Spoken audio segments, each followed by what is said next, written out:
Hello mga sangkay, welcome back to my channel, Juan Tech Tip. Paano pag na-reach na ng printer inkpad mo ang service life nito? So hindi na ba nagpiprint ang printer mo at may mga error codes na lumalabas? Possible kasi niyan, na-reach na ng printer inkpad mo ang maximum printing pages at possible din nag-end na yung service life kaya hindi na siya nagpiprint. So kailangan na natin or kailangan nyo nang i-reset yan. Paano? Panoorin nyo yung video na to para at least malaman nyo and mag-back to normal and makapag-print na kayo sa printers nyo. So let's go! Buti na lang, meron tayong printer resetter na ituturo ko sa inyo ngayon kung paano gamitin. I-upload ko din ito sa Google Drive para at least pwede nyo i-download and pwede rin kayo mag-DIY na mag-reset ng mga printer nyo.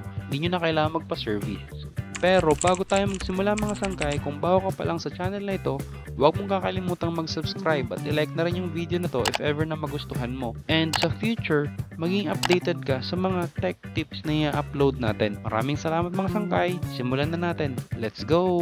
Paalala lang mga sangkay, yung tutorial na to ay para sa Epson L3250. Pero sa printer resetter natin, may mga available printer models naman na pwede nyong i-select para sa specific model ng printer nyo. So syempre, unang-una, siguraduhin naka-on ang printer mo bago ka magsimula. Yun yung pinaka-basic. So let's go back to the video.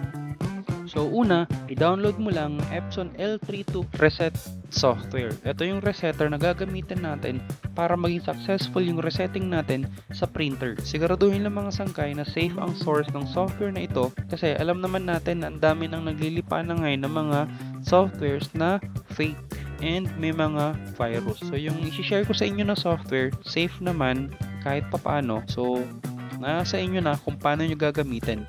Bali mga sangkay, yung software resetter na to, nasa link down below. Check nyo na lang description, then nandun nyo yung link, click nyo na lang yung link para makuha nyo yung printer resetter software. So pag na-download nyo na, tsaka na-install, i-run ang reset software. Pag na-run nyo na yung reset software, buksan ang reset software at piliin ang model printer mo. Yung sa atin, yung printer model ay L3250. Epson L3250. So, pumunta lang sa tab ng maintenance at piliin ang waste ink pad reset. Pagkatapos, click ang initialize. Pag na-click mo na yung initialize mga sangkay, antayin lang yung confirmation message. Tapos, i-off yung printer mo. Antay ka ng mga 30 seconds. And then, i-on mo ulit ang printer mo after 30 seconds.